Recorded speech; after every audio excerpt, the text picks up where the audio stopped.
Bitcoin has been down over the past couple of days, and the reason for this honestly isn't that shocking. If you've been watching my videos, if you've been following along, you'll also realize the fact that the Friday expiry with the Bitcoin options that I talked about last week turned out to be an extremely volatile time. We had here on Friday where Bitcoin dropped almost 4%.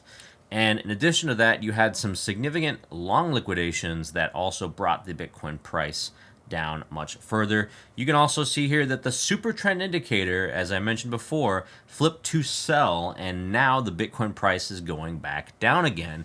This is normally what happens when you have the Bitcoin Supertrend indicator on the daily. When this flips to sell, you do normally see it move lower. Now again, Supertrend indicator is not 100% accurate, but it is accurate more often than not. And we find ourselves in between support and resistance, between the support level of 106 and the resistance level here of about 110. And I said this is entirely possible that we'd wind up seeing Bitcoin around this price. Now, what's next for the Bitcoin price? Well, the super trend indicator is still telling us sell. And so if we take a look at our support here at 106, this support level, it's entirely possible Bitcoin goes through the support level and goes down here to maybe about 100K or so, around that area. Nice round number. I'm going to go ahead and pull this up just a bit so you can see about 100K in this area. Now, we're not oversold just yet. It's actually on the daily, the RSI sitting at about 40. Now, remember, under 30, it's oversold. So we have a little bit of ways left to go before it hits that oversold level. In the near term, we could actually wind up seeing Bitcoin go down to close to 100K.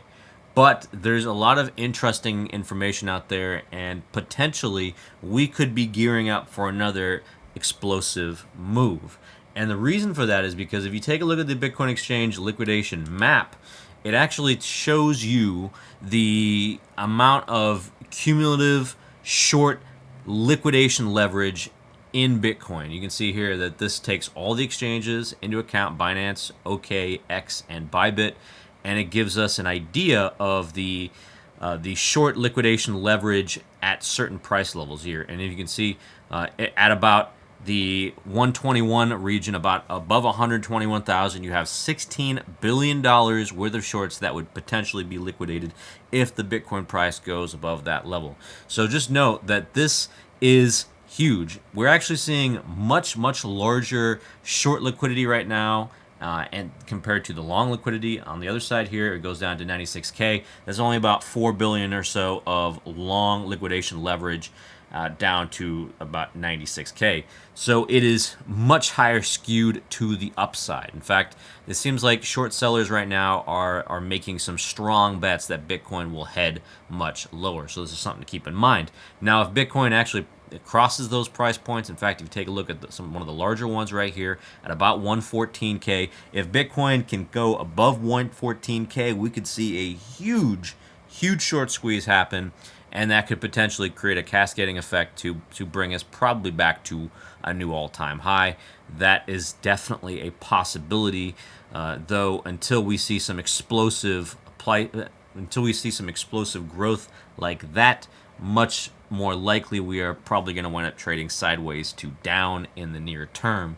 Now, if you take a look at the Bitcoin metrics by Durabit for the Bitcoin options set to expire on the 5th of September, this Friday, we can see there's almost about 3 billion or so of these options contracts set up with a max paying price of 113K.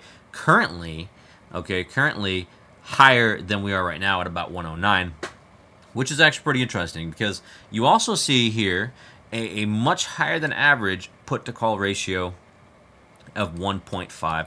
So overall, traders are actually sitting kind of bearish currently.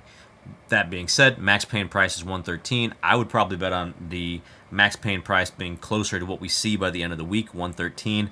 Entirely possible that we hit 113, I think, by the end of the week or somewhere around that number. Now, some people are using this as a dip buying opportunity. We go ahead and take a look at our whale wallet friend, Mr. 100, and we can see here that this whale wallet has added a lot of Bitcoin over the past week. In fact, it's about 2,200 or so Bitcoin over the last week.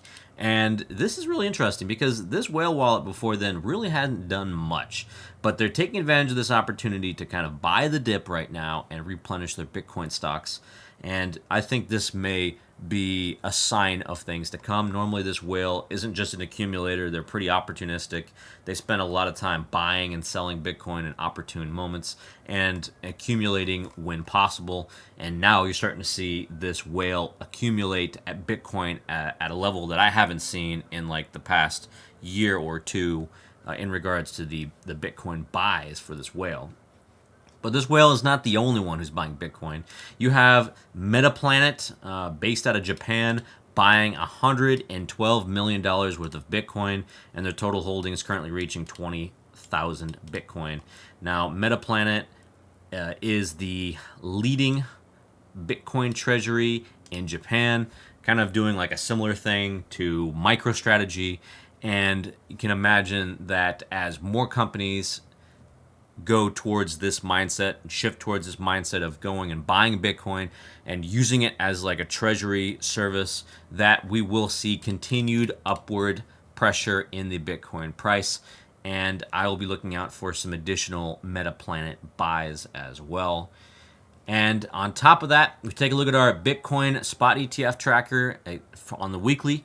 We can see here that we actually had positive flows. So we had a weekly net inflow of about $440 million to Bitcoin spot ETFs, despite the fact that we've had a pretty large decline in the Bitcoin price. That kind of shows us more that we're seeing a little bit of some dip buying while the Bitcoin price is low.